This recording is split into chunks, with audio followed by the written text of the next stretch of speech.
வணக்கம், நான் உங்கள் இயற்கை விவசாயி. இன்றைக்கி நம்ம அக்னியஸ்திரம் செய்முறையை பார்க்க போகிறோம். இயற்கை முறையில் நம்ம பூச்சி மருந்து செய்யும் போது என்ன பண்ணுவோம்னா, பூச்சை சாவடிக்காது. இது ஒரு பூச்சி விரட்டி மட்டும்தான்.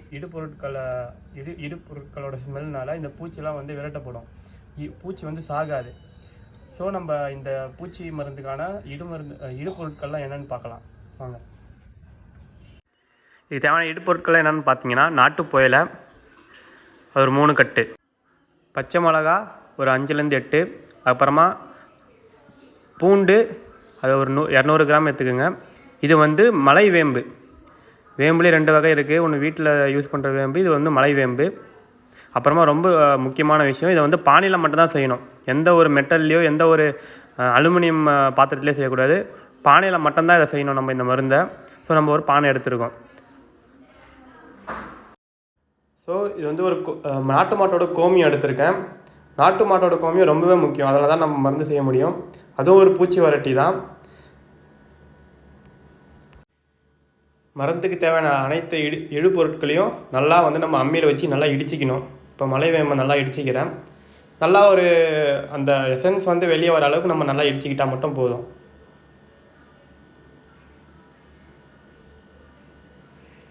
புயலை இப்போ நல்லா இடிச்சிக்கலாம். புயலை கொஞ்சம் ஹார்டாக தான் இருக்கும். நம்மளால் முடிஞ்ச அளவுக்கு கொஞ்சம் பவுடர் ஃபார்ம் வர அளவுக்கு நம்ம இடிச்சிக்கிட்டால் போதும். இது எதுக்காக இடிக்கிறோன்னா, அதோட எசன்ஸ்லாம் நம்ம கொதிக்க வைக்கும் போது நல்லா அந்த மருந்தில் இறங்கும். அதனால தான் இடிச்சிக்கிறோம். இப்போ மிளகாயை நல்லா இடிச்சிக்கலாம்.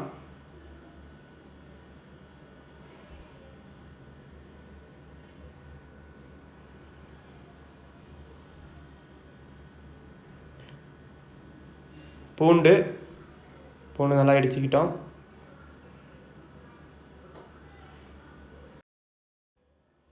இப்போ கோமியத்தை நம்ம பானையில் ஊற்றிக்கிறோம். இந்த பானை ஒரு 10 கிலோ கொள்ளளவு கொண்டது. இதை ஃபுல் 10 கிலோ 10 லிட்டரு 10 லிட்டரும் நம்ம போட்டு ஊற்றிடக்கூடாது. ஒரு 9 லிட்டர்ஸ் தான் ஊற்றணும். எல்லா இடுப்பொருட்களையும் இப்போ நம்ம கலந்துக்கிறோம், இடித்தது எல்லாத்தையுமே. எதுக்காக 9 லிட்டர்ஸ் வரை நிறுத்திக்கிறோன்னா, இது கொதிச்சு வரும் மேலே.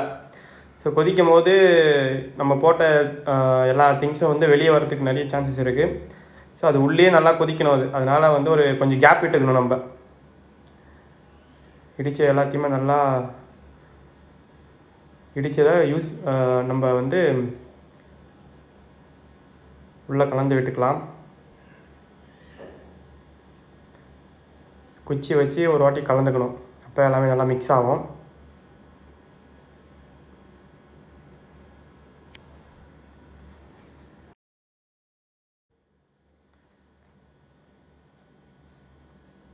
அடுப்பில் நல்லா ஹீட் பண்ணிப்போம்.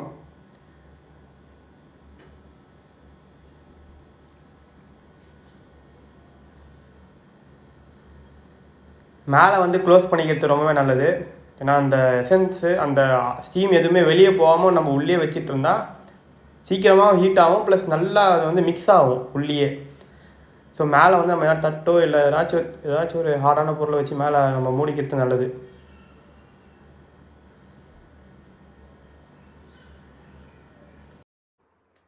அக்னியஸ்திரம் பூச்சி விரட்டியை 45 மினிட்ஸ் நம்ம நல்லா ஹீட் பண்ணிவிட்டு, ஹீட் பண்ணதுக்கு அப்புறமா 2 டேஸ் அந்த ஹீட் பண்ணதை நல்லா ஒரு நல்ல ஒரு க்ளோஸ்டு பிளேஸ் எங்கேனாச்சும் நம்ம வீட்டுக்குள்ளே வச்சுட்டு 2 டேஸ் நல்லா அதை அந்த எக்ஸ்ட்ராக்டோட நம்ம நல்லா ஊற விட்டுடணும்.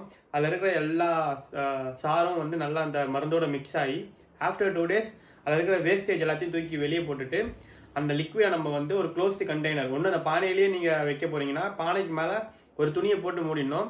ஏன்னா ஒரு பிளாஸ்டிக் கண்டெய்னரில் இதுவே நல்லா டைட் சீல்டாக நல்லா பேக்டாக இருக்கணும். ஏன்னா அது உள்ளே கொசுவோ இல்லை வேறு ஏதாச்சும் ஒரு பூச்சியோ உள்ளே போய் முட்டை வைக்காத அளவுக்கு நம்ம அதை நல்லா க்ளோஸான ஒரு இதில் நம்ம பாதுகாத்து வச்சுக்கணும். இப்போ நம்ம எப்படி அதை யூஸ் பண்ணணும்னா, 10 லிட்டர் ஸ்ப்ரேயர் இல்லைனா 12 litre sprayer, 16 litre electric sprayer, எப்படி எந்தெந்த இது எவ்வளோ குவான்டிட்டி யூஸ் பண்ணணும்னா, 10 லிட்டர் ஸ்ப்ரேயராக இருந்தால் அதில் 300 ml ஆஃப் இந்த மருந்தை அக்னியஸ்திரம் மருந்தை நம்ம அதை மிக்ஸ் பண்ணோம். இதை நம்ம 12 லிட்டர் பெட்ரோல் ஸ்ப்ரேயராக இருந்தால் நம்ம ஒரு 350 இல்லைனா 400 ml அதில் மிக்ஸ் பண்ணிக்கணும். அதே மாதிரி 16 லிட்டர் எலக்ட்ரிக் ஸ்ப்ரேயராக இருந்தால் நம்ம ஒரு 500 to 550 ml இதுக்கு மேலே நீங்கள் யூஸ் பண்ணவே கூடாது. ஏன்னா ரொம்ப கான்சன்ட்ரேட்டடாக இருக்கும். நம்ம டேரெக்டாகவும் தண்ணியில் மிக்ஸ் பண்ணி தான் அடிக்கணும். டேரெக்டாக அடிச்சிங்கன்னா நம்ம செடி வந்து ஃபுல்லாக கருகி போகிறதுக்கு நிறைய வாய்ப்பு இருக்கும். ஸோ நல்லா தண்ணியில் மிக்ஸ் பண்ணி நம்ம ஸ்ப்ரே பண்ணலாம். இதை ஸ்ப்ரே பண்ணுற மூலிமா நம்ம எந்த பூச்சியும் வந்து கொல்ல போகிறது இல்லை. இந்த ஸ்மெல்லுக்கு நம்மளுக்கு விவசாயத்தில் வந்து தீமை செய்யக்கூடிய அனைத்து பூச்சியும் வந்து இதை சாப்பிட வரும். இதை சாப்பிட வரும்போது இந்த பூச்சியை சாப்பிட்றதுக்குனே ஒரு சில பூச்சிகள் இருக்கும், ஒரு சில பறவைகள்லாம் இருக்கும். அதெல்லாம் வந்து இதை நம்ம சாப்பிட்டுட்டு போயிடும். இல்லைனா இதுவே அந்த ஸ்மெல்லை பார்த்துட்டு போயிடும். அதுக்கு அந்த சில பூச்சிக்கெல்லாம் அந்த ஸ்மெல் பிடிக்காது. ஸோ இந்த அக்னி அஸ்திரத்தை வந்து எல்லா விவசாயிகளும் யூஸ் பண்ணி பயன்பெறணும். நம்ம தேவையில்லாமல் கெமிக்கல் ஃபெர்டிலைசர்ஸ்லாம் யூஸ் பண்ணி, பூச்சி மருந்து கெமிக்கல் பெஸ்டிசைட்ஸ்லாம் யூஸ் பண்ணி விவசாயத்தில் யூஸ் பண்ணாமல் இந்த மாதிரி ரொம்பவே சிம்பிள், ரொம்ப காஸ்ட் எஃபிஷியண்ட்டான ஒரு மருந்தை நம்ம யூஸ் பண்ணி விவசாயிகள்லாம் பயன்பெறணும்னு நான் கேட்டுக்கிறேன். நன்றி. நன்றி. நன்றி.